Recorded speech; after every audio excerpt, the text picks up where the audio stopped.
It is Emmy season, as it always is on Gold Derby. I'm contributing editor Riley Chow here with Tony Ruiz and Luca Giliberti, and we are now going to be talking about our predictions in the four telecast comedy acting categories.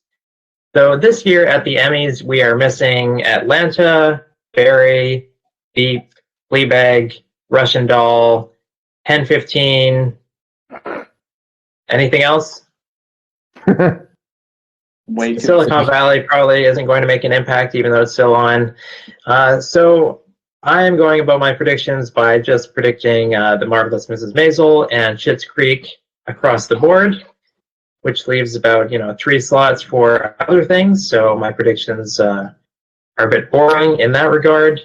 Tony, why don't you take us through the 6 that you're predicting for lead actress? Mine is a combination of, just kind of like, here's what's probably going to be here, and then a couple of hope dictions. So I have Catherine O'Hara for Schitt's Creek. I have Rachel Brosnahan for Maisel. I have Christina Applegate, although that one could be up in the air depending on when it comes back.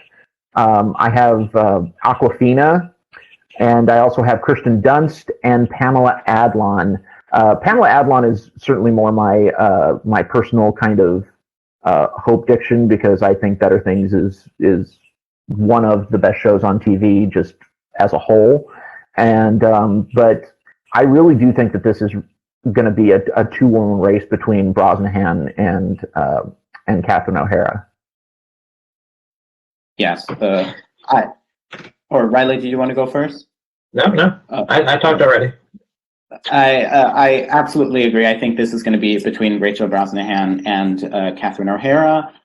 Who I have in is, I also have in Christina Applegate and Linda Cardellini, both for Dead to Me. I think it'll be the same thing like with Killing Eve, where the more known star is nominated for the first season, when the show really doesn't have that much traction at all from the Emmys. And then in the second season, when the show, when there's a bit more room, both actresses get in, which is why I'm predicting both of them. We have to see if the show still comes out before the eligibility period ends.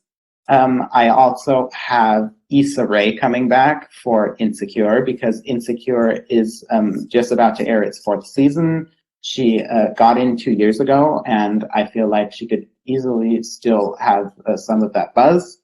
And airing after Insecure will be Run, which is the new HBO series produced by, among others, Phoebe Waller-Bridge. And I'm predicting Merritt Weaver to get in for the show. She's also in contention for Unbelievable on the limited series side. She's an Emmy favorite. She's won twice when she wasn't necessarily the runaway favorite. And she also received another nomination for Nurse Jackie in 2012. But we have to see what the reception is for Run first. If it's acclaimed, I will predict her. And I don't think she's necessarily going to win, but I do think she's in those top 3 slots if the show does well, just because she has both Unbelievable and this show. Yeah, I've actually got the same 6 as you, Luca, which means that I only share 3 with Tony. But yeah, this Tony could be right, we could be right, we could both be wrong. I'll be wrong. I mean, there's really Rachel Brosnahan and Catherine O'Hara at the top, and then the Dead to Me women seem pretty safe to me, except for the part where there's a chance the show doesn't actually come back, and then even more than that, there's a chance that the show just completely goes off the rails given the story, which might not be set up properly for a multi-season run. I did enjoy, Christina Applegate getting nominations across the board at the Globes, Critics' Choice, SAG, and the Emmys last year for her performance. It's also tricky to predict this category, not just because we have stuff like Run coming out that could just be, excellent or horrible, but because the field was really shaken up last year when we had all these shows coming in that weren't really in contention the year before. So we've got all these people like Issa Rae, Pamela Adlon, Tracy Ellis Ross, Jane Fonda, and Lily Tomlin who were nominated 2 years ago and dropped last year. So now that the field's kind of open, are we going to see any or all of them come back? Allison Janney is another in that group. Yeah. And I think another important one, I think, Tony, you're predicting her, is Kirsten Dunst for On Becoming a God in Central Florida. Did you mention her? Yes. I think I think that show is just weird and quirky enough to get to get her in, and she's certainly no stranger to the Emmys. So and it's kind of it's one of those weird little shows that when you watch it, you're just like going, wow, if the right people see this, she could totally get nominated, because it is her show. It is all about her. So I could totally see her getting in. My only fear for her is the Showtime curse, because we always see these performances that are nominated at the Golden Globes because the HFPA likes to reward Showtime, whether it was Frankie Shaw for Smilf or Jim Carrey for Kidding. These are performances that are nominated at the Globes because Kirsten Dunst did get that Globe nomination, but then they're eventually snubbed at the Emmys because the show is just not widely seen enough, or just in general too small, which is why I currently don't have her in. But this was a much more acclaimed show than, for instance, Kidding or Smilf. So I guess that could help her. Plus the barren fields that these comedy series fields are at, or races are at the moment. And she's also, a lot of people probably think she has a shelf full of Emmy or a shelf full of awards, or has a bunch of awards nominations. She's only been nominated once at the Emmys for Fargo's second season. And that's why she's not this Emmy favorite yet, but I wouldn't be surprised to see her get nominated. And never underestimate. I mean, there's the Showtime curse, but don't tell that to Don Cheadle, who basically gets nominated for everything that's ever on Showtime. And Ray Donovan as well. We get John Boyd and Liev Schreiber at the most random times. That's true. Yeah. Okay. So over in the comedy lead actor side, I think we all have Larry David, Ted Danson, Michael Douglas, and Eugene Levy. I also have Steve Carell for Space Force, which is another show that, again, we'll see if it's any good. It has quite the pedigree behind it. The premise also does not have me very hopeful. The same goes for Run with Donald Gleason. And let's just let everybody know that the M and the H are silent. So it's Donald before we get too deep in the season. So he's a little concerning as a contender because he is not a veteran like all these other people that are in contention and people that I'm not predicting, like Don Cheadle. But right now I'm predicting big things for Run. There appears to only be 2 series regulars in it. So why not? Yeah, I think I completely agree. I do have Don Cheadle in because every time I think Don Cheadle isn't going to get nominated, he gets nominated. So I'll take him out when he doesn't get nominated. Again, another hope diction. I just have Rami Youssef in there. Mainly he just charmed the hell out of everybody at the Golden Globes. And that's the room that you want to charm. So I wonder how many people are now seeing that show now. But I think, if I'm a betting person, I think that this is Eugene Levy's to lose. I think, with Larry David in second, but Eugene Levy is just such a beloved figure, and this is the last time that they're going to have to give it to him, and they haven't seen any rush to give Larry David an Emmy for Curb, so I feel like it's his to lose. Anthony Anderson is another one of those guys who just never gets dropped. He's been nominated every season for Blackish, even though Blackish has not been nominated for every season. So we'll see if he comes back. We've also got Hugh Laurie in the new Armando Iannucci show, Avenue 5. And we've also got Martin Freeman in Breeders on FX, which has Simon Blackwell from Veep show running. And he's also working on Avenue 5 as well. That's Simon Blackwell. So we've got more people who have either won Emmys in the past or been nominated many, many times. And William H. Macy, never forget about William H. Macy. Maybe they've forgiven him now. Plus, it's the final season, so. And I guess we also have Ben Platt, who, for The Politician, who was nominated for a Golden Globe. Initially, before the show actually came out, and we saw the trailer, I thought he was definitely going to be in this category, but this show just didn't land with audiences or with critics or with guilds, not even with SAG, which SAG loves Netflix, and there are a bunch of big names in the show, like Gwyneth Paltrow and Jessica Lange, and the show didn't make any waves there. So I don't have Ben Platt in my lineup, but he did get the Golden Globe nomination, so I guess he's someone we should have on our radar. As did Paul Rudd for Living with Yourself. Another person I'm not predicting to get into the race, though. All right.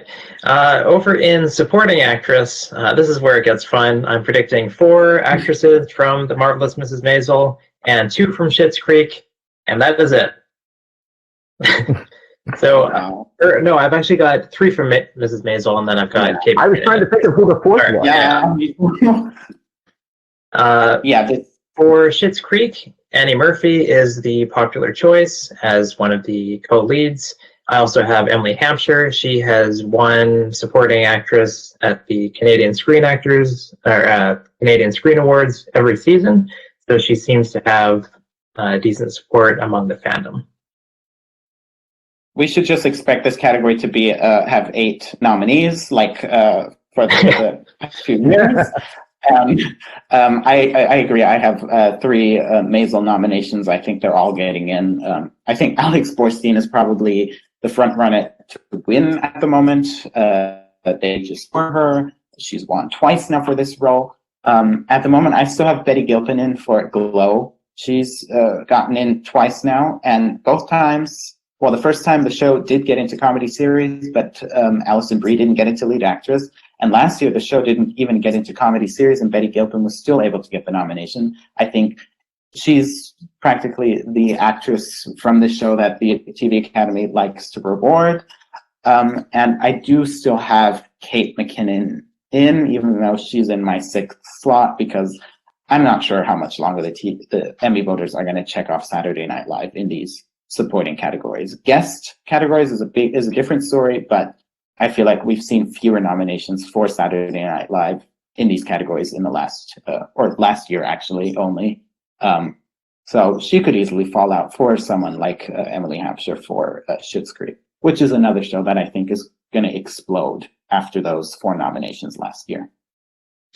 Betty Gilpin is really tricky because I'm not sure that she has actually ever gotten more votes than the show, Alison Brie, or Marc Maron. But this category had 8 nominees last year. It had 8 nominees the year before. And then you don't have shows like, Barry taking up several slots in this category. So there's more space for them to kind of go deeper into the field of other shows that they're considering. I would love to see her get nominated. I recently watched the 3rd season of Glow and was blown away. That's the best comedy of the year. But yeah, I'm not predicting her. And yeah, I still have Kate McKinnon in, although I might take her out. My 6th slot, ironically, as much as I love Schitt's Creek and as much as I love Emily Hampshire, I have Darcy Carden in there right now. I think this could be the time that they actually finally reward Darcy Carden, who's been kind of the scene stealer of that show for the entire run of it. But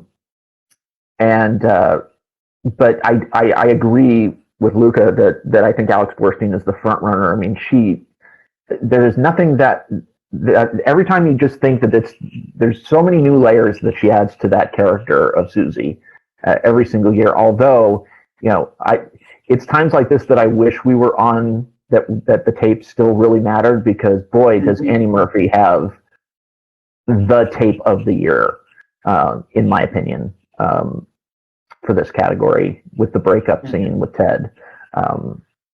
It's just phenomenal. So I would, but yeah, I think this is going to be just a matchup of Schitt's Creek versus Maisel. Yeah. I've decided to go all in on that scenario, but I am concerned that Schitt's Creek will actually just be limited to Eugene Levy and Catherine O'Hara. Kind of like how we thought Blackish might do better after kind of building for a little while and getting Anthony Anderson and Tracee Ellis Ross in, but they never were able to get in Jennifer Lewis or Lawrence Fishburne. Yeah. I guess if Space Force is going to make waves at the Emmys, Lisa Kudrow is in contention for supporting actress. She is a comedy supporting actress. She is obviously an Emmy favorite. And if the show just, is well received and does overperform, we could see her get in, especially if the category does have 8 nominees.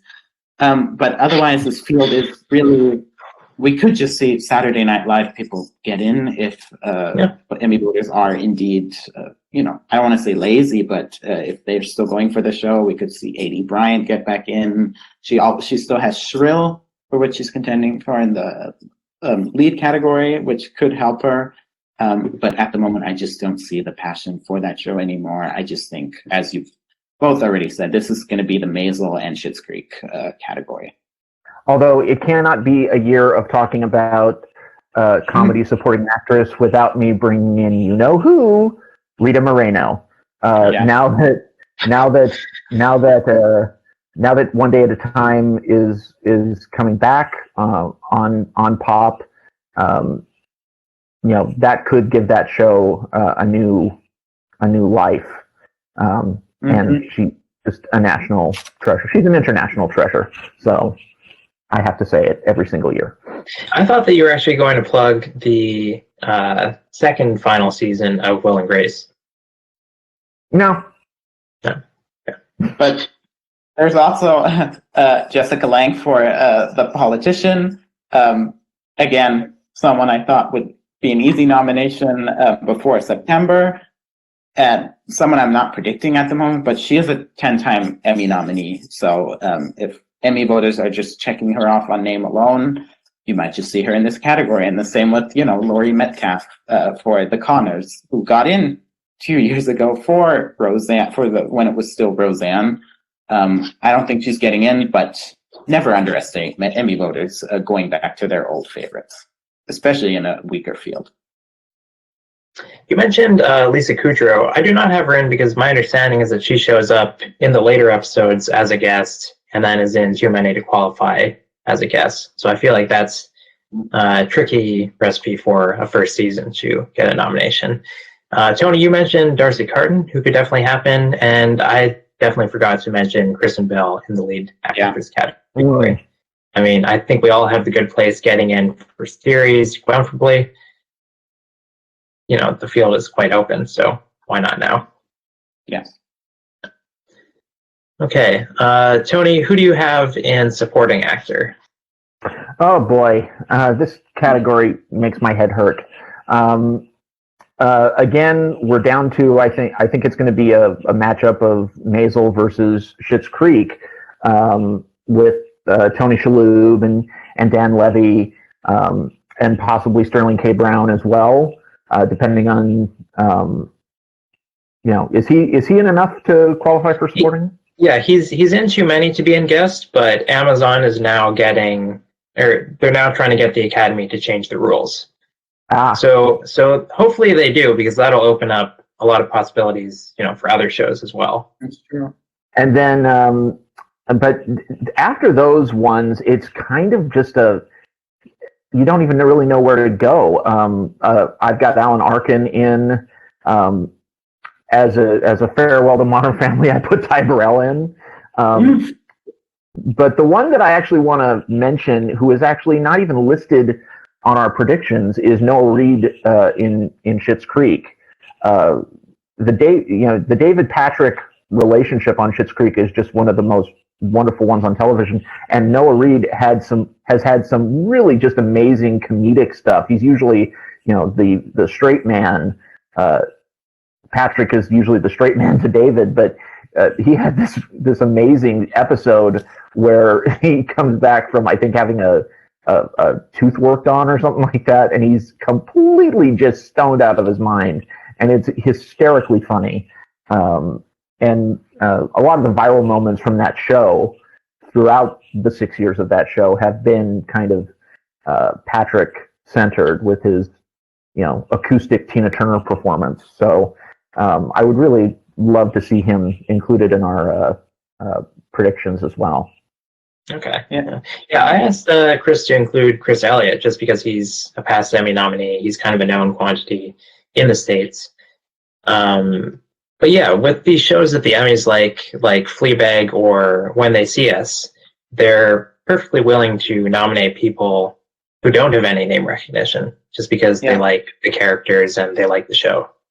Oh, and Noah Reid won the supporting actor equivalent at the Canadian Screen Awards, like Emily Hampshire. There you go. I think it's great that you brought that up because, especially in a weaker field like comedy this year, I think we could especially see all these actors making it in for the big popular shows, which we presume The Marvelous Mrs. Maisel and Schitt's Creek will be in the comedy series categories. So I could absolutely see someone like that getting in. Who I also have in is Michael Zegan for The Marvelous Mrs. Maisel. He hasn't been nominated for any of for the first 2 seasons, but this category, as I said, is a bit bereft of really strong contenders. Not quality strong, but the field is just very empty. And he's been a prominent character since the very beginning. So I could absolutely see him getting in. I think Sterling K. Brown is getting in. He's an Emmy favorite. Depending on whether Amazon manages or convinces the TV Academy to change the rules. But if he does stay in supporting, I think he's close to a lock. And I currently still have Kenan Thompson for Saturday Night Live, but that's more because I don't know who to put into my 6th slot. And he's a past nominee. Might just be, an easy name check just because people love Kenan Thompson. And it took him ages to get nominated for the show. So I know it was so weird that it took forever for him to get in, and then he was just dropped the next year. Yeah. So, but he could easily come back. I think the odds are very sensible in that they've got Kenan Thompson, and then they also have Louis Anderson. They weren't nominated last year, but they're definitely were in the top 10. Alec Baldwin is another one. A recent winner. He was nominated the year after he won, when a lot of people like myself thought that he would be dropped. And he didn't even want to be nominated. Yeah. And as people cite, in these slugfests every single year, it's an election year, so that could help him. I also have John Malkovich for Space Force, just because he seems to be the other big name in that show. And yeah, with these new shows, they usually just go for the big names first. So I don't have Ben Schwartz, for example, even though I think he is an Emmy winner. What about Ted Danson for Curb Your Enthusiasm? He's already getting in for The Good Place. I know his role on Curb Your Enthusiasm is not that big a role, but since we have so many open slots and they're already checking him off in the lead actor category, and we know that Curb Your Enthusiasm is going to get nominated for comedy series and for Larry David at the very least. So if they're just checking off their favorites, we could see him get into. Yeah, I would love to see Curb Your Enthusiasm kind of finally explode in acting nominations. It just never seems to happen, though. But yeah, Susie Essman, J.B. Smoove, they'd be great as well. All right. There's not as much to talk about with the comedy side. Oh, what about Mark Maron? Oh, for Glow. If he's been getting the exact same number of votes as Betty Gilpin every time, maybe this is the year when supporting actor is actually more open than supporting actress. He did get that SAG nomination. Yeah. He got that SAG nomination that first year, so as did Sean Hayes. Yeah. It's very interesting how so many people we had predicted. Also, Silicon Valley, we do have Kumail Nanjiani, who's having a career, who's having really a peak in his career at the moment. And he also just won or was nominated for an Oscar 2 years ago. But I don't think Silicon Valley is going to do much at the Emmys at all. Yeah, I'll throw two more. Mahershala Ali is a guest who is in too many episodes to qualify as a guest for Rami. So he obviously is coming off, well, a couple Oscar wins in recent years. And we also have Nicholas Hoult in The Great.